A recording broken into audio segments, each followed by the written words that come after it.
Баршаңызға сәлем достар. Бүгін біз осындай түрлі түсті чак-чак пісіреміз. Видеоны соңына дейін қараңыздар.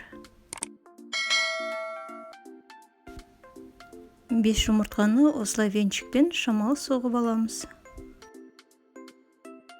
Жарты шай қасық ас содасы және 1 шай қасық қант қосамыз. Қанты ерігенше барлығын жақсылап араластырамыз. 9% сірке суынан 1 шай қасық қосамыз.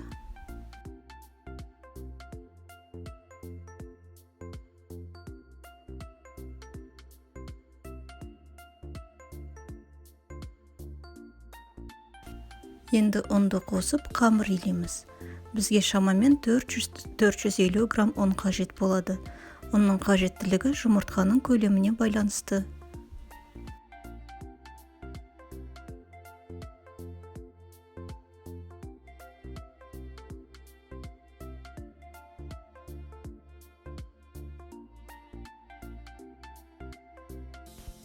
Қамырды екіге бөліп, керекті түске бояймыз.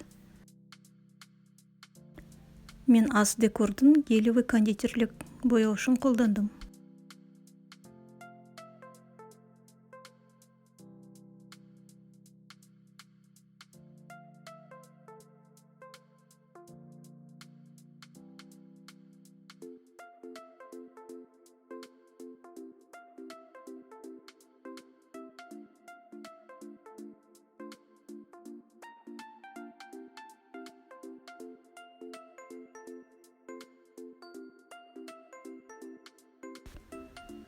Боялған қамырымызды целлофановый пакетке салып, 20 минутқа тындырып қоямыз.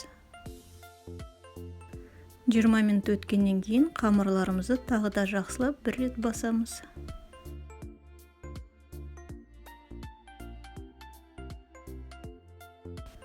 Қамырларды қайтадан 5 минутқа тындырып қоямыз. Енді қамырларды жаюға кірісеміз.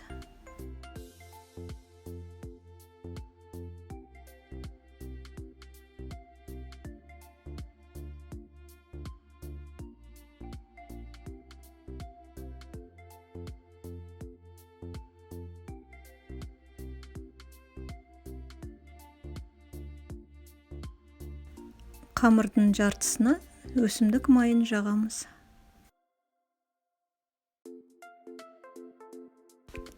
Енді қамырды ортасынан бүктейміз.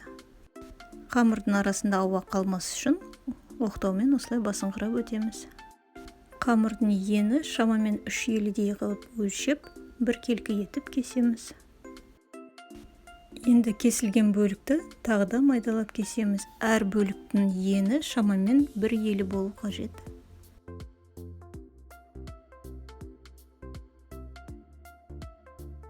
Кесінділерімізді матаның үстіне жайып, 20 минуттай кептіреміз. Асып тұрған майымызға 4-5 кесіндіден салып қуырамыз. Кесінді қуырылып майдың бетіне көтерілген кезде оны шанышқының көмегімен қырымен қоямыз.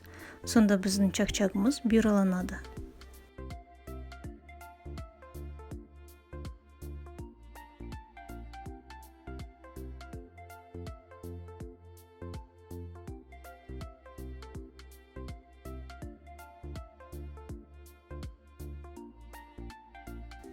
Сироп әзірлеуге кірісеміз. 2 стакан қант қосамыз.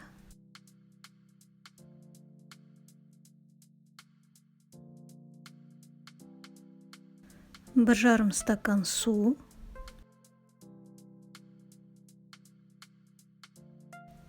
Араластырып тұрып, қайнатамыз. 2 ас қасық лимон шырынын қосамыз. Сиропымыз қайнағаннан кейін бетін жауып, астын төменгі деңгейдегі отқа қойып, 20 минут қайнатамыз. Енді 300 грамм бал қосып, жақсылап араластырамыз.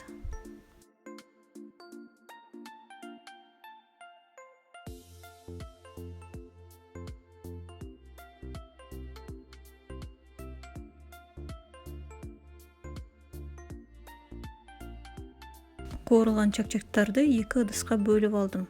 Адемі бұл бұйраланған чакчакты бетіне әсемдеуге қолданамыз. Сироптан шамалы басқа ыдысқа құйып алу қажет. Қалған сиропты чакчакка құйып, жақсылап араластырып шығамыз.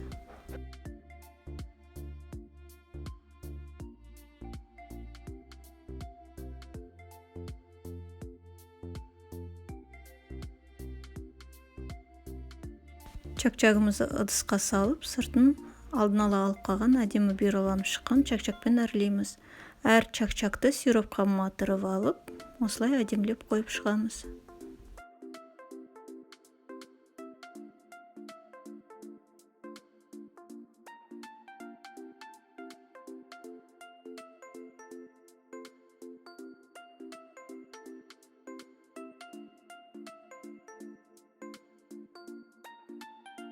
Чакчактың бетіне кунжут немесе мак сепсе болады. Мінекей достар, біздің чакчагымыз дайын болды. Егер де сіздерге рецептін ұнаса, каналыма тіркелуді ұмытпаңыздар. Сонымен қатар қоңыраушаны басып қойыңыздар келесі видео рецепті жіберіп аламас үшін. Келесі видео рецепті кездескенше сау болыңыздар.